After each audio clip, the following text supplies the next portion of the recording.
Evening everyone, welcome to my YouTube channel fun point.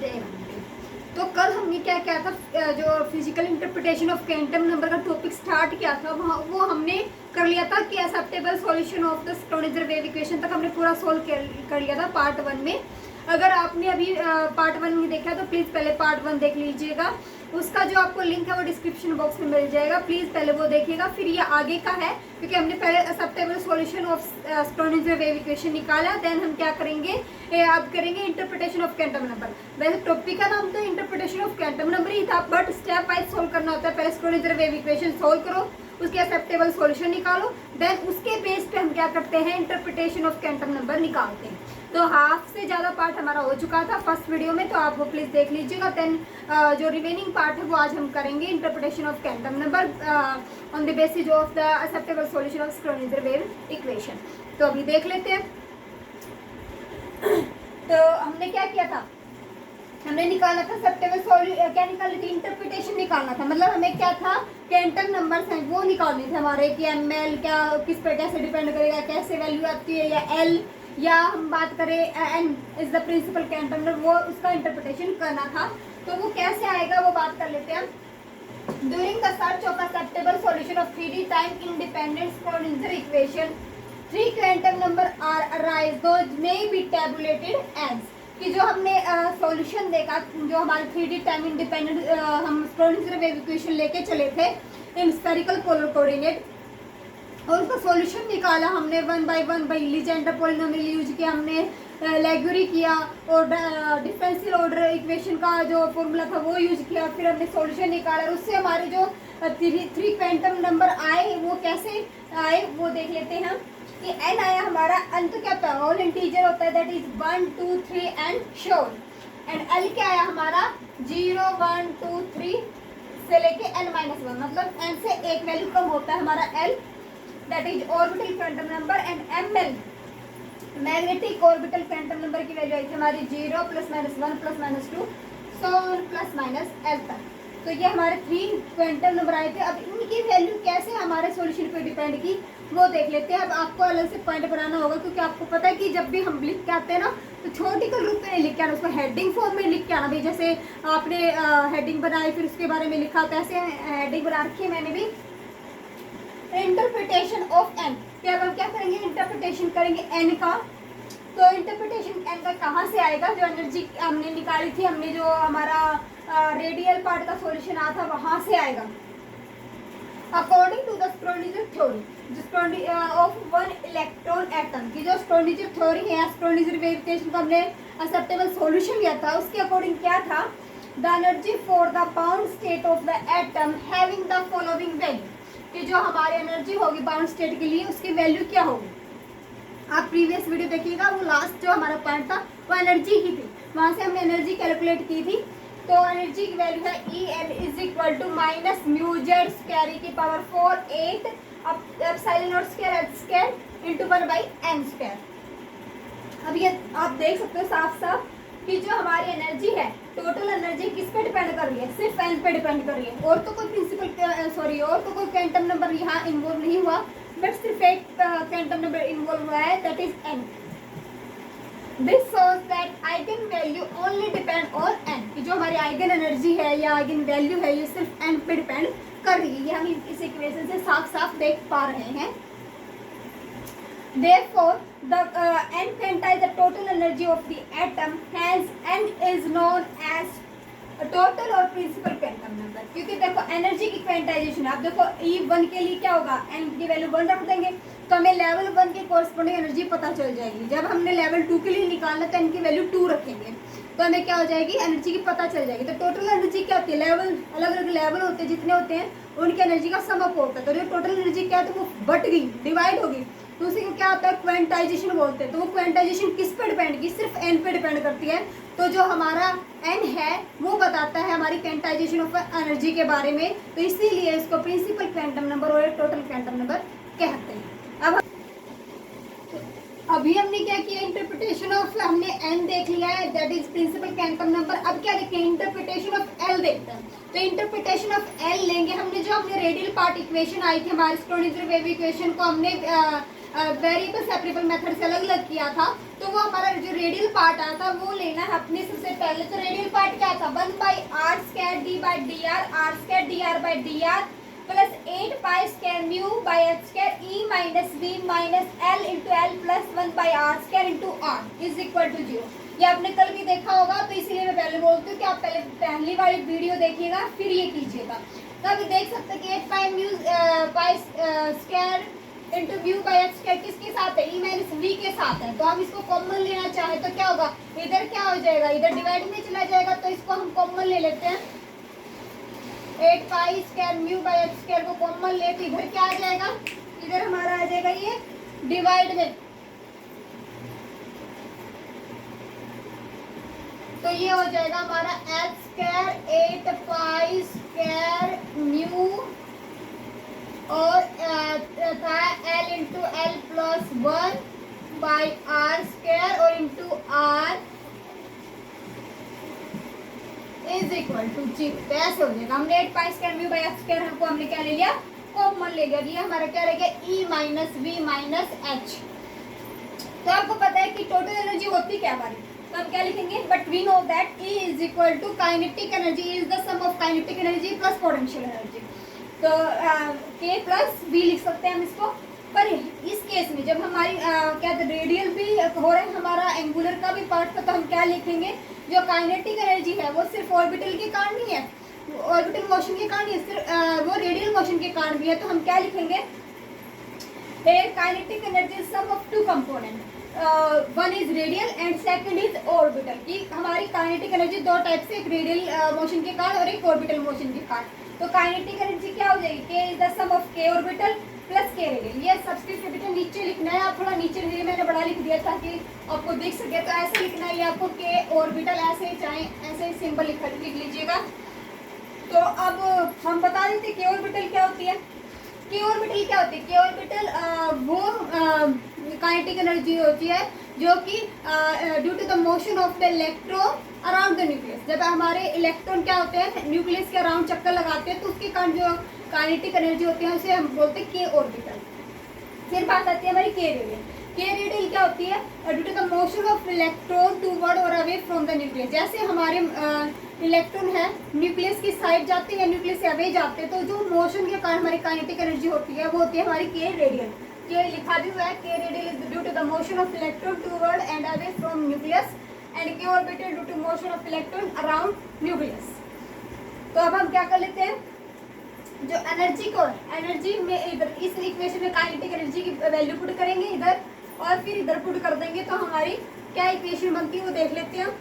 तो पहले आप इधर वैल्यू पुट कीजिएगा तो क्या आ जाएगा, इधर आएगी हमारी K, आप सब लिख देना K orbital plus K radial, ये हो जाएगी। और इधर पुट कीजिएगा, क्या लिखेंगे आप, put the value of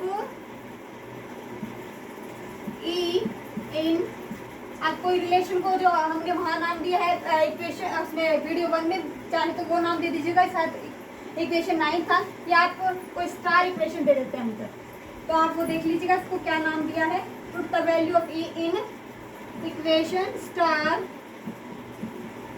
big कि क्या मिलता है। अब रखें तो ये हो जाएगा 1/r² d/dr r² dr/d small r। हमने क्या ले रखा है बार 8π² म्यू बाई h² और E की वैल्यू देखो आप जब पुट करेंगे E की वैल्यू क्या हो जाएगी, E की वैल्यू है हमारे पास K orbital plus K radial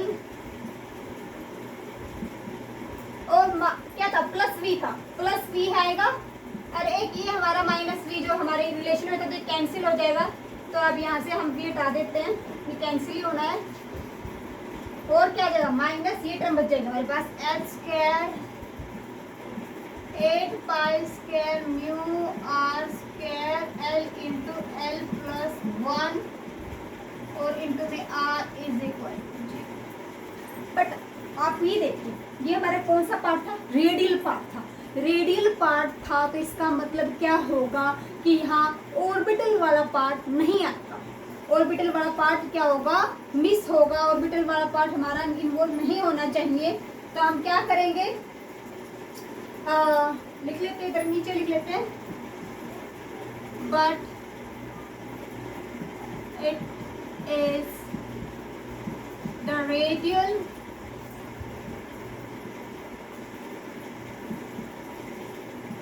equation, so k orbital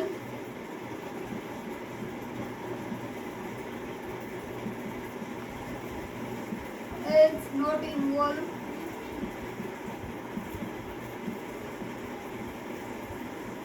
in, ये हमारे क्या है, ये रेडियल का था सारा पार्ट।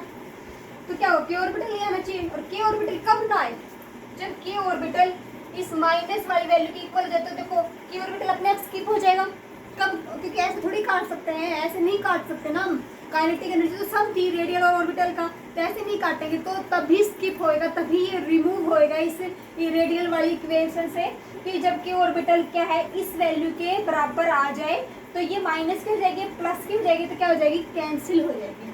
तो हम क्या लिखेंगे, आगे लिख लेते हैं, पहले जल्दी से स्क्रीनशॉट ले लीजिएगा ताकि आप इसको नोट कर पाएं। होप सो आपने ले लिया होगा, तो आगे इरेज करके चलते हैं। तो वो क्या होगा कि जो हमने इक्वेशन की है, जो रेडियल पार्ट है वो तभी होगा जबकि ऑर्बिटल वाला पार्ट क्या हो जाए, जो H square upon 8 pi square mu into L plus 1 से क्या हो जाए, कैंसिल हो जाए, तभी क्या हो जाएगी हमारी की ऑर्बिटल, हमारी जो पार्ट है वो क्या हो जाएगा, वहां से खत्म हो जाएगा और हमारी इक्वेशन सिर्फ रेडियल में रह जाएगी। तो ये कब पॉसिबल होगा, तो ये देख लेते हैं हम। This is possible only when two terms cancel each other, that is, ऐसा आपको सब कुछ लिख के आना है नोट्स के साथ कि ऑर्बिटल क्या हो जाएगा, जब किसके इक्वल हो जाएगा, H square upon 8 pi square mu R square into L plus 1 के इक्वल हो जाए, तो हमारा सारा पार्ट जो इक्वेशन है वो क्या हो जाएगी, रेडियल में हो जाएगी। तो क्या होगा, हमें पता है कि L क्या होती है, एंगुलर मोमेंटम होती है। तो आपको क्या लिखना है, if L is the angular momentum of electron, then कि L अगर एंगुलर मोमेंटम हो इलेक्ट्रॉन की, तो क्या होगा, L का रिलेशन होता है mvr होता है वैसे, पर इधर हमने रिड्यूस मास ले रखा है, तो इनको किससे रिप्लेस कर देंगे, म्यू से। तो L is equal to mu V R, where v is the velocity of electron and r is the distance between electron and nucleus. तो अब क्या लेंगे, तो अब k ऑर्बिटल होती क्या है, वैसे आपको पता है जनरल फॉर्मूला क्या होता है हमारा काइनेटिक एनर्जी का, that is half mv square, और वहां से क्या जाए, म्यू को बस m को किससे रिप्लेस करना है, म्यू से।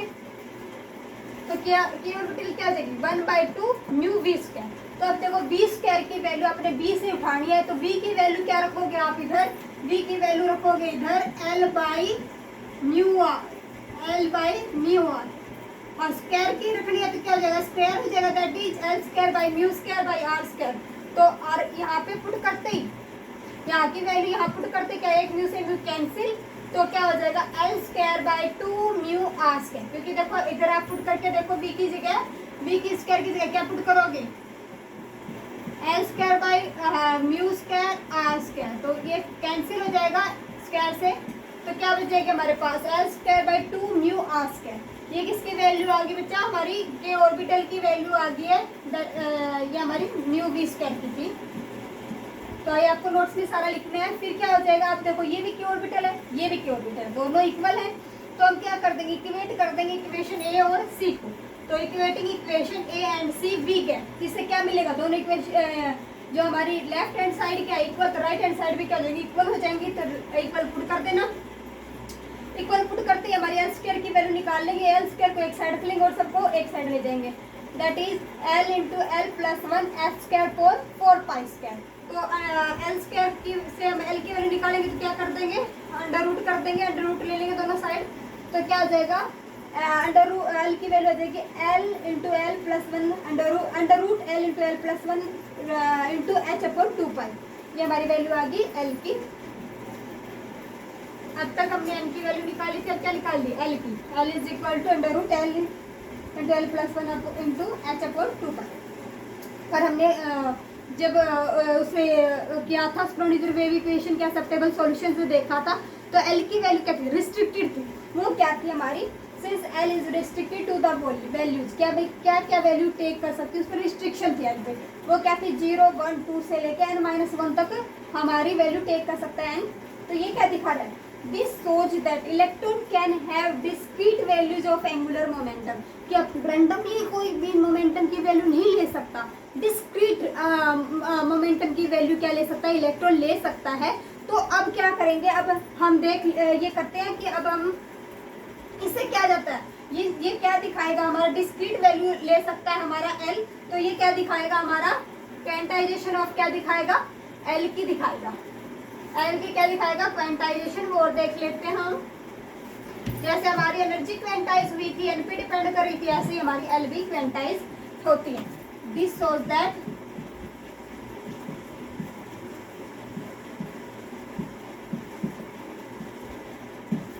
लाइक एनर्जी, टोटल एनर्जी लिखिएगा जरा, like total energy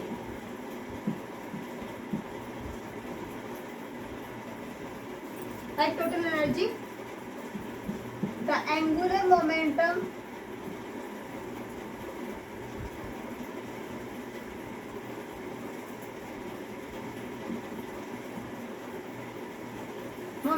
of electron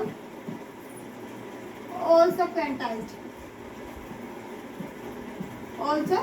मतलब ये भी क्वांटाइज्ड हो रही है, and the quantization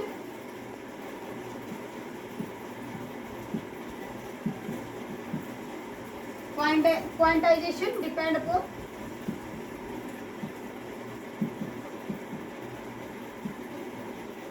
quantization of L, angular momentum किस पे डिपेंड कर रहा है, एल पे। वो जो हमारी एनर्जी क्वांटाइज होती थी वो एन पे डिपेंड कर रही थी, और एल की क्वांटाइजेशन किस पे डिपेंड कर रही है, स्मॉल एल पे। And the quantization of L depends on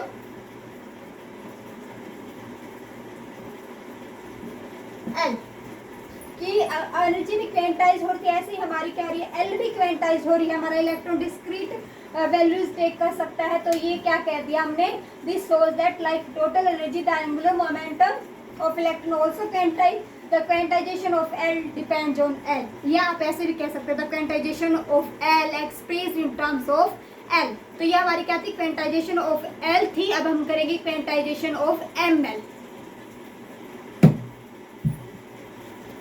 quantization of M L देखते हैं। अब तक हमने क्या देखा, क्वांटाइजेशन ऑफ एन और एल कर लिया है। अब क्या करेंगे, quantization of M L, that is last one, last है ये हमारा, बस हमारा सब कुछ कवर हो चुका है। अब क्वांटाइजेशन ऑफ एम एल कर लेते हैं। क्वांटाइजेशन ऑफ एम एल का कंसेप्ट आता कब है, जब हम एटम को किस में रखते हैं, एक्सटर्नल मैग्नेटिक फील्ड में रख देते हैं। तो वो देख लेते हैं कैसे, आपको लिख के आना है। Quantization of L arise when atom placed in external magnetic field, जब हम एटम को किस में रख देते हैं, एक्सटर्नल मैग्नेटिक फील्ड में रख देते हैं, जब हमारे एमएल की बात आती है या कंसेप्ट अराइज होता है। As we know that electron revolve around nucleus, आपको जैसा कि पता है कि इलेक्ट्रॉन क्या होते हैं, रिवॉल्व घूमते हैं न्यूक्लियस के चारों ओर। तो क्या करता है, एक माइन्यूट करंट लूप की तरह बिहेव करता है। तो आपको कैसे लिखना है आगे, so it behave as a minute current loop so that it behave like a magnetic dipole in external magnetic field। अब आपको पता है कि माइन्यूट करंट लूप की तरह बिहेव करेगा, तो उसके पास क्या होगी, मैग्नेटिक डाइपोल मोमेंट भी होगी, इज दैट म्यू एल भी होगी। तो क्या करेगा, मैग्नेटिक डाइपोल की तरह बिहेव करेगा, मैग्नेटिक डाइपोल की तरह बिहेव करेगा। तो क्या होगा, एक्सटर्नल मैग्नेटिक फील्ड में, तो उसके पास क्या कि मैग्नेटिक डाइपोल मोमेंट भी एग्जिस्ट करेगी। इट्स मैग्नेटिक पोटेंशियल एनर्जी, जो हमारे अब इलेक्ट्रॉन है जो रिवॉल्व कर रहा है, उसकी पोटेंशियल एनर्जी कौन सी, magnetic potential energy depend upon its magnetic dipole moment, की म्यू एल पे डिपेंड करेगी। अब जो मैग्नेटिक एनर्जी है, जब इलेक्ट्रॉन किसमें, मैग्नेटिक फील्ड में मूव कर रहा है, तो क्या किस पे डिपेंड करेगी, मैग्नेटिक मोमेंट पे डिपेंड करेगी। And its orientation with respect to the field क्या होगी, किस पे डिपेंड करेगी, एक तो मैग्नेटिक डाइपोल मोमेंट पे डिपेंड करेगी, और म्यू एल की क्या ओरिएंटेशन है फील्ड के विद रिस्पेक्ट, उस पर डिपेंड करेगी। क्या, हमारी magnetic potential energy of electron depend करेगी म्यू एल की डायरेक्शन पे और उसके ओरिएंटेशन पे, कि विद रिस्पेक्ट टू फील्ड उसने क्या ओरिएंटेशन या क्या उसने पोजीशन टेक्स प्लेस की है। But the magnitude and direction of magnetic dipole moment is that mu depend on direction and magnitude of L of electron, कि जो हमारा मैग्नीट्यूड ऑफ म्यू एल है, आपको पता भी होगा कि म्यू एल पे डिपेंड करता है, तो म्यू एल की जो डायरेक्शन और मैग्नीट्यूड है वो किस पे डिपेंड करेगा, हमारी एल पे डिपेंड करेगा। देयरफॉर एल क्वेंटाइज, तो क्या हो रहा है, मैग्नेटिक फील्ड में भी उनके एल क्या हो रहा है, हमारा क्वेंटाइज हो रहा है with respect to the external magnetic field. तो अब क्या हम क्या कह सकते हैं कि हमारा जो मैग्नेटिक फील्ड में एल क्या हो रहा है, क्वेंटाइज हो रहा है। इस magnetic field apply along Z direction, हम मान लेते हैं कि हमने मैग्नेटिक फील्ड क्या किया, जेड डायरेक्शन में अप्लाई किया, तो हम कौन सा कंपोनेंट लेंगे एल का, वो ही कंपोनेंट लेंगे जो फील्ड की डायरेक्शन में होगा, ना कि टोटल एल लेंगे, हम सिर्फ एल जेड लेंगे, मतलब जेड डायरेक्शन में एल का कौन सा कंपोनेंट है वो ही लेके चलेंगे। That is L Z is equal to M L H upon 2 pi. L Z किस पे डिपेंड करे, एम एल के, हमने बताया ही था कि एल जेड किस जो एम एल की जो हमारे डायरेक्शन और मैग्नीट्यूड किस पे डिपेंड करता है, एल पे, तो जेड की विद डायरेक्शन में करेंगे तो एल जेड लिया और is equal to M L is equal into H upon 2 pi. L Z की वैल्यू आ चुकी है, अब क्या बताएंगे, एम एल क्या बता रहा है, ये लिख देख लेते हैं, एम एल क्या बता रहा है, quantization of L in magnetic field. लिखिए, therefore एमएल describe the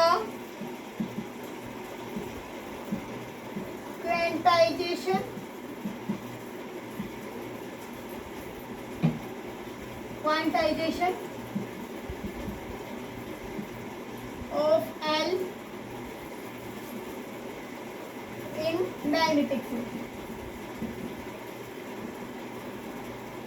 और इसको क्या लिख सकते हैं, और quantization of magnetic energy of electron.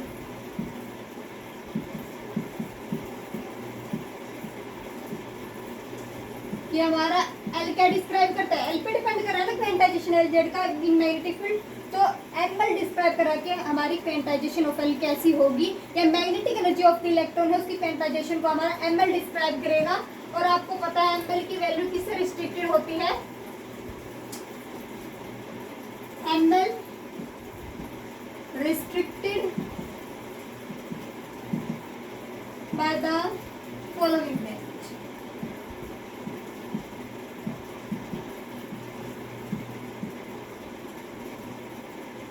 Following values, that is ml is equal to 0 plus minus 1 plus minus 2 show और plus minus l। Plus minus L तक हमारा वैल्यू रिस्ट्रिक्टेड होती है एमएल की, और ये क्या बताता है, क्वांटाइजेशन ऑफ एल बताता है इन मैग्नेटिक फील्ड, या आप ये बोल सकते हैं क्वांटाइजेशन ऑफ मैग्नेटिकल क्या बताता है, हमारा एमएल बताता है। तो ये आज का हमारा टॉपिक था, हम शुरू से लगे थे स्क्रोडिंगर वेव इक्वेशन के सॉल्यूशन है पार्ट 1 में, और यहाँ पे हमने इंटरप्रिटेशन किया on the basis of the acceptable solution of Schrödinger wave equation. तो आज ये हमारा कंप्लीट टॉपिक हो चुका है। तो अगर आपको कंटेंट पसंद आए या हेल्पफुल लगे तो प्लीज़ वीडियो को शेयर एंड सब्सक्राइब, चैनल को सब्सक्राइब कीजिएगा और लाइक कीजिएगा। Thank you.